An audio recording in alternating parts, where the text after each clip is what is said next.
Jadilah batu. Jadilah batu. Semua jadilah batu.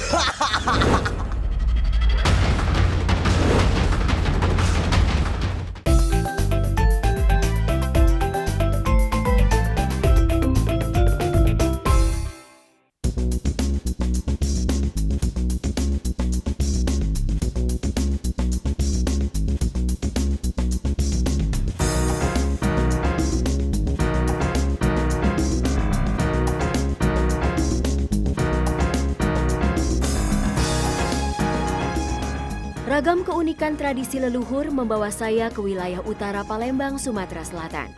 Di sini, saya menemukan nuansa alami, hamparan ilalang liar, bebatuan besar yang menghiasi tiap sisi desa Bukit Batu di Kabupaten Ogan, Komering Ilir.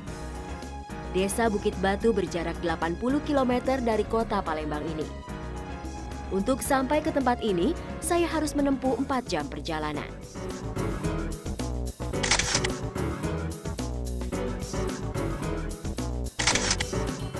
Permisi Bang. Waduh, saya lihat asik sekali nih memotret batu-batu di sekeliling ini. Apa sebenarnya keistimewaan dari kumpulan batu-batu ini sendiri? Jadi keberadaan batu-batu besar di dusun Bukit Batu ini menjadi sebuah penguat bagi keberadaan sebuah kita. Legenda seperti apa yang dimaksud? Serunting sakti atau sipit lidah.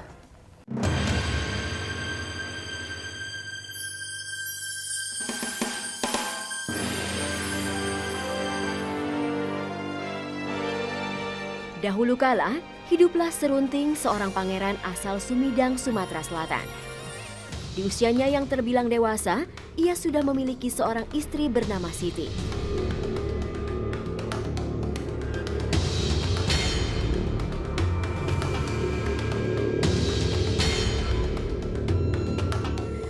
Adinda,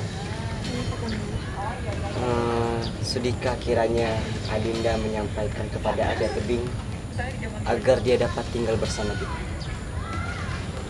Baiklah Kakanda, jika Kakanda menginginkannya, Adinda akan segera. Karena tidak bisa berpisah dengan adiknya Arya Tebing, akhirnya Serunting mengizinkan adik iparnya untuk tinggal bersama mereka di istana.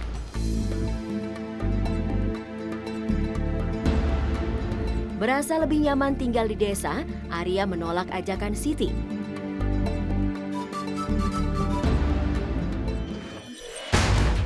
Akhirnya Siti yang diwakilkan oleh Serunting bersama Arya Tebing bermufakat untuk membagi wilayah kebun warisan orang tua mereka dengan memberi pembatas.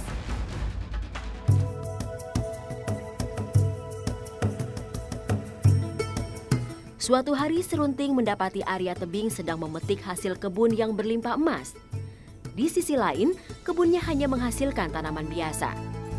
Melihat adik iparnya menjadi kaya raya akibat hasil panen emas, maka timbullah rasa iri hati dalam diri Serunting.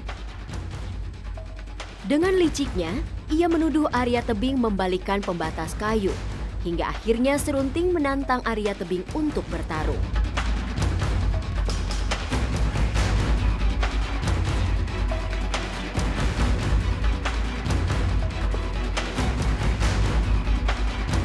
Menyadari dirinya tidak mampu melawan kesaktian Serunting, Arya Tebing pun mendatangi Siti kakaknya untuk mencari tahu kelemahan Serunting sakti. Awalnya Siti ragu karena tak mampu mengkhianati suaminya, namun karena ia tak ingin adiknya mati, maka ia pun membocorkan letak kelemahan Serunting. Tolong Ayunda, tolong. Baiklah, letak kelemahan Serunting terletak pada ilalang yang bergetar.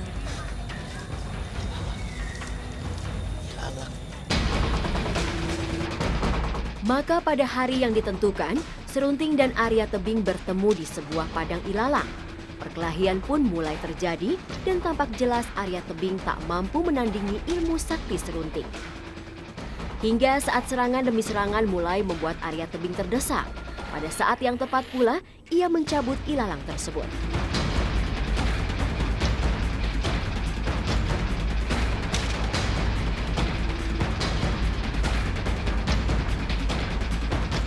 Seketika itu pula Serunting jatuh tersungkur.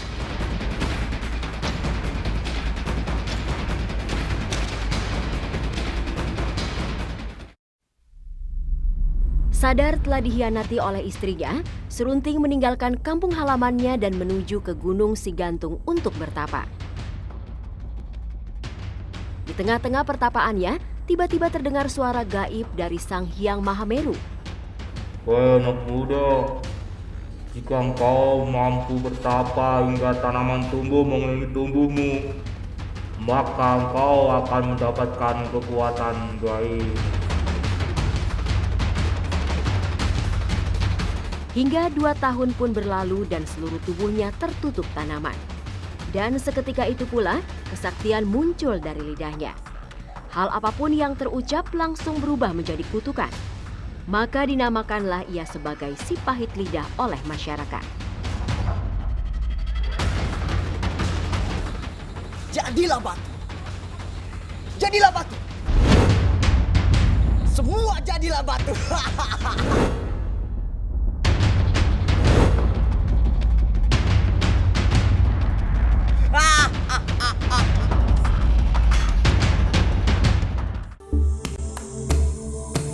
Bagi masyarakat Sumatera Selatan, legenda si pahit lidah bukanlah isapan jempol belaka.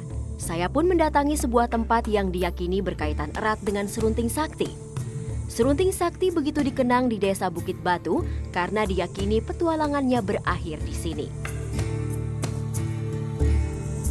Jejak peninggalan si pahit lidah konon juga terdapat di Kabupaten Ogan Komering Ilir, tepatnya di Desa Bukit Batu.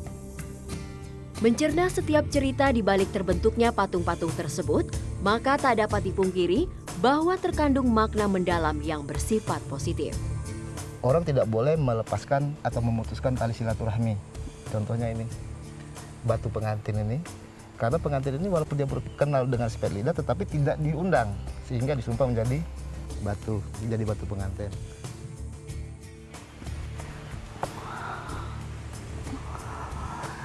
Si pahit lidah, sebuah legenda yang lahir dan bahkan berkembang di tengah-tengah masyarakat.